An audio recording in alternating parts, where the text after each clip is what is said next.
Hi guys, and welcome back to Beauty Fortified, and today I thought I would do something a little bit different. I thought I would talk about my year in review and just give you a little snapshot into what has gone on behind the scenes. So there has been some loss, there's been some grief, there's been some heartache, there has been some weight loss.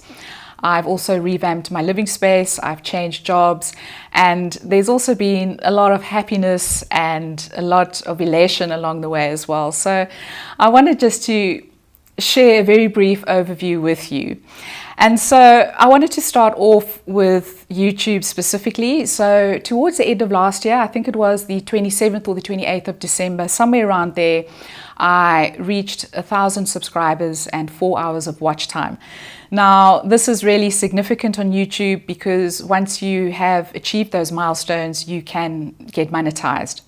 So that was the next step, and it was a goal for me because it was a milestone in terms of how far I had come, and it was I saw it as a huge step in my YouTube growth because it's really great to become monetized, even though the money is very, very small, but it just really means a lot, and it gave me a huge sense of achievement. So with the 1,000 subscribers, you get mailed by snail mail, you get mailed a verification PIN number by Google that you need to use to verify your account. And once you have done that and they know that you are who you really say you are, then you can start being paid out. Now, because the South African postal system is almost non-existent, it took me a good 3 months before I received my Google PIN. So I got my Google PIN in March, and it was very exciting, and I could then become monetized. So that made me really happy. I started off my YouTube channel in the middle of 2019, and I started it because I was looking for a community where I could share ideas and talk about makeup and skincare. Now, I didn't have anyone in my inner circle who was as passionate as I am about those subjects. So it was very similar to being, if you are a musician and you're passionate about an instrument, you join a band. If you are passionate about makeup and skincare, what do you do? So it was an outlet for me, and it's really been a great opportunity to share ideas with like-minded people and just to be able to speak the same language, and for people to be able to understand when two nudes are just not the same, or to talk about parabens and phthalates and things like that. So it really has been a fantastic journey for me, and it's something that makes me so happy, and it just really makes me feel alive, and it's just become a tremendous hobby. And while we're on the subject, I'd also like to thank you guys who are watching, and all my subscribers, and everyone who has supported me, those who have left comments, those who have watched and not left comments. It really means a lot to me because it's all helping me to make this hobby or this passion worthwhile. So it really does mean the world to me. And there are so many people that have left me the most beautiful comments over the years, and there are 4 in particular, if I can name names, which I am not one to do, but I do feel in this case I'd like to. And there are many of you, but a couple of people I would just like to give a shout out to, one being Tracy. Tracy has been with me right from the beginning. She has been my biggest cheerleader. It's just been absolutely awesome. And then there is Lorraine. She has just been a tremendous support. She is a minefield of information, and thanks, Lorraine, for all the tips along the way. It's just been absolutely wonderful. And then there's Deborah, who always has time to leave a really, really nice comment. And there's my friend Agnes from Beauty Reviews Short and Simple, and she's also supported me right from the get-go. And then, of course, as I say, there are many, many others. So I'd just like to thank you all for helping to make a small part of my dream come true. So that took us to March, where I was monetized. April, I got COVID, so I was really sick for about 2 weeks.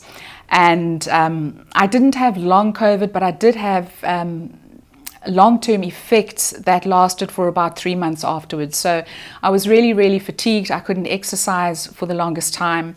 And it really was quite a taxing period. But thankfully, I am over that.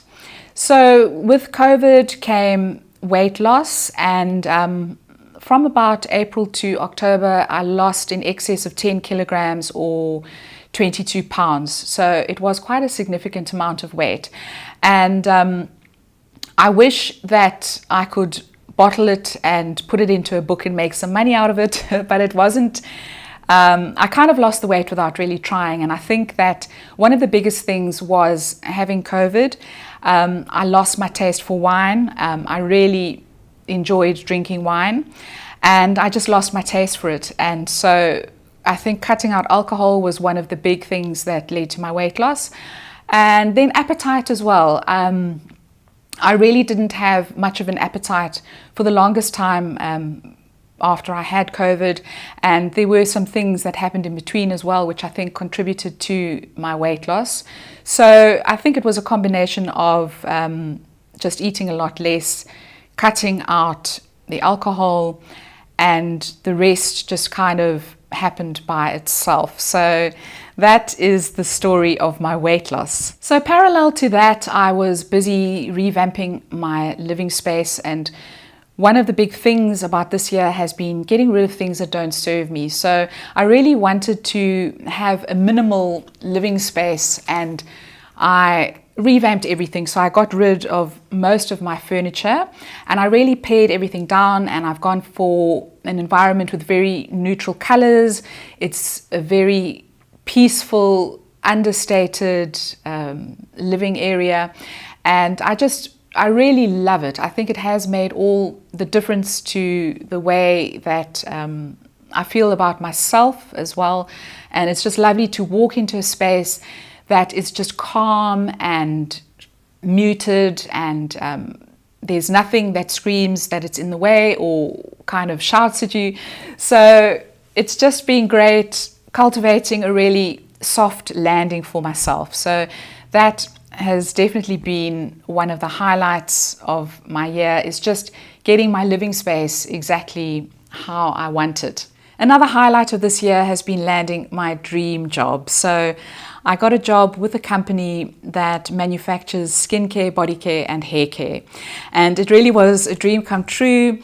It's always where I have wanted to be, and it really was just one of those things that was actually quite surreal, just the way that it kind of came into my orbit and the planets were aligned and it just all panned out. And so I started working at my new company in August, and that has taken, it's been quite a transition. It's been quite a change from where I was previously.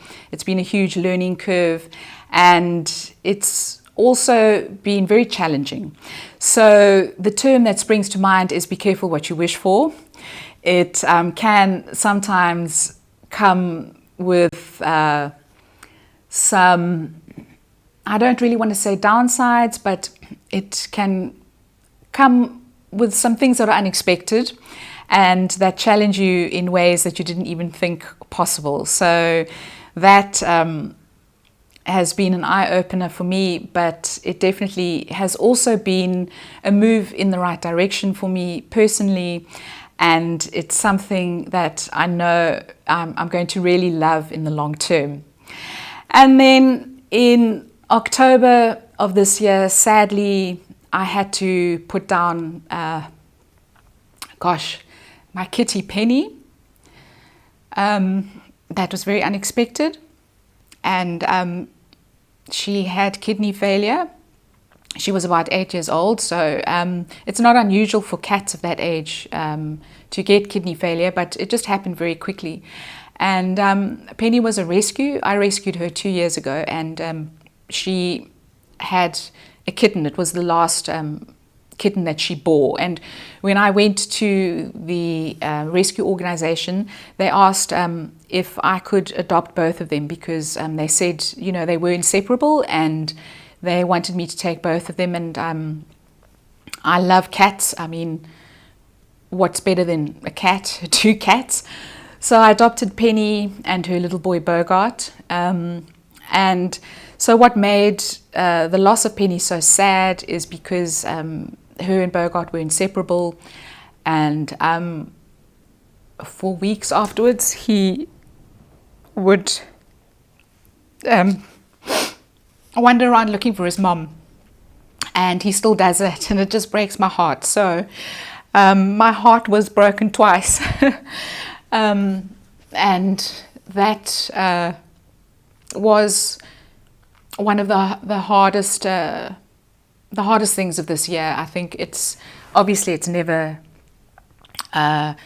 easy to say goodbye to an animal, and I think even harder if there's one left behind. So Penny, I loved her. She was a beautiful girl, and she just was such a lady cat. That's how I described her.